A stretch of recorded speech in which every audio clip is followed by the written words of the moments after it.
आज की कहानी का शीर्षक है साहूकार का बीज। किसी गांव में एक साहूकार रहता था। उसकी साहूकारी बहुत अच्छी चलती थी। वो एक अच्छा इंसान था। गांव के सभी लोग उसे बहुत मानते थे। वो सबकी जरूरतों के अनुसार मदद भी करता था। एक दिन वो साहूकार गांव से गांव के लोगों की जरूरतों के सामान के लिए बड़े शहर जा रहा था। चिलचिलाती धूप थी। वो अपने घर से बस अड्डे की तरफ पैदल ही जा रहा था। बस अड्डा बहुत दूर था। वो थोड़ी दूर चलकर एक पेड़ के नीचे बैठ गया और पानी पीने लगा। तभी उसे किसी के सिसकने की आवाज आई। वो अपने अगल बगल देखने लगा। बहुत देर ढूंढने के बाद उसे अपने पैरों के नीचे एक बीज के चटकने की आवाज सुनाई दी। उसने उस बीज को उठाया और पूछा, तुम रो क्यों रहे हो? बीज ने कहा, मैं व्यापारी के बोरे से गिर गया हूँ। मैं अपने साथियों से बिछड़ गया हूँ।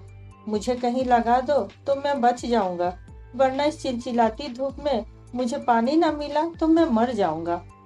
साहूकार ने उसे अपने कुर्ते की जेब में रख लिया और शहर की ओर चल पड़ा।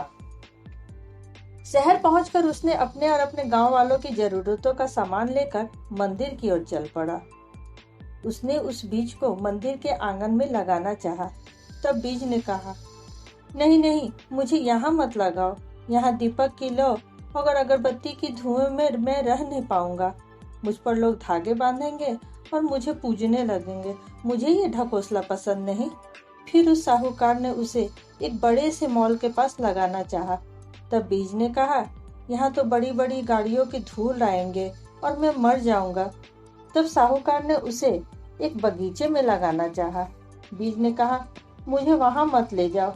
वहां और पेड़ों के बीज भी होंगे। मैं अपना अस्तित्व खो दूंगा और पेड़ों के साथ मेरी भी गिनती होने लगेगी। तब साहूकार ने बोला, तब तुम ही बोलो, मैं तुम्हें कहाँ लगाऊं? तब बीज ने कहा, मुझे ऐसी जगह लगाओ जहाँ मुझे अपनी पहचान मिले। मुझे किसी खाली वीरान जगह पे लगाओ जहाँ लोग मुझे पहचान पाए, जहाँ राहगीर थक कर बैठे तो मेरी छांव में बैठे, जहाँ वीराने में लोग मुझे देखकर खुश हो जाए। तब साहूकार ने उसे अपने गांव लौटते समय उस बीज को राह और गांव के बीचों बीच एक वीरान जगह पर लगा दिया।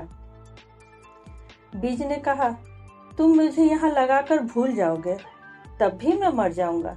साहूकार ने कहा, नहीं, मैं तुम्हारे पास रोज आया करूंगा। साहूकार उस बीज को उस जगह पर लगाकर गांव की ओर चला गया। बीज से अब पौधा निकल चुका था। तब उस नन्हे से पौधे ने साहूकार से कहा, मैं इतना छोटा पौधा हूँ कि मुझे कोई भी जानवर खा सकता है। मेरी हिफाजत करो। तब साहूकार ने उसके चारों तरफ झाड़ियां लगा दी और वो पौधा सुरक्षित हो गया।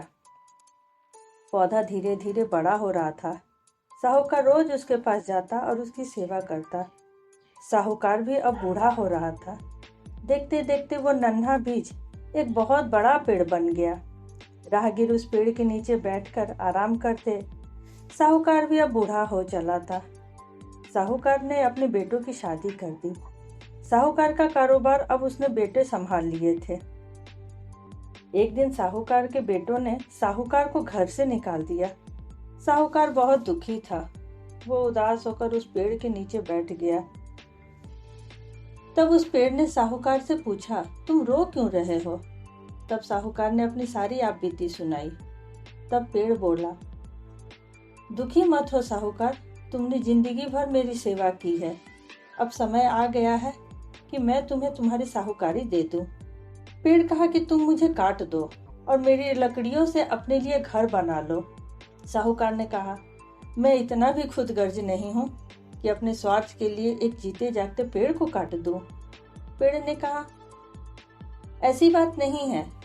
तुम ले लो मेरी पेड़ से मेरी टहनियाँ और बना लो अपने लिए एक घर। पेड़ और साहूकार में बहुत देर तक बहसा बहसी होती रही। तब पेड़ ने कहा, तुम यहाँ से पश्चिम दिशा में जाओ। वहां तुम्हें एक पेड़ों का झुंड मिलेगा जो अब सूख चुका है। वो मेरे पूर्वज हैं। तुम इन पेड़ों की लकड़ियां काट कर लाओ और मेरे ही छांव में अपने लिए घर बनाओ। इससे मुझे तुम्हारी छत्र छाया मिलेगी और तुम्हें मेरी छाया। तुम यहाँ अगर रहोगे तो मुझे कोई काटने की हिम्मत भी नहीं करेगा और जब तक मैं जिंदा हूँ तुम्हें अपने फल, सूखे पत्ते और सूखी टहनियाँ ईंधन के लिए देता रहूंगा। साहूकार मान गया और सूखी लकड़ियां ले आया। उसने उसी पेड़ के नीचे अपने लिए झोपड़ी बनाया। ये वही पेड़ था जिसने साहूकार ने बरसों पहले लगाया था। बेटों ने तो साहूकार का साथ छोड़ दिया, लेकिन उस बीज ने साहूकार का साथ नहीं छोड़ा। दोनों एक दूसरे की छाया में रहने लगे।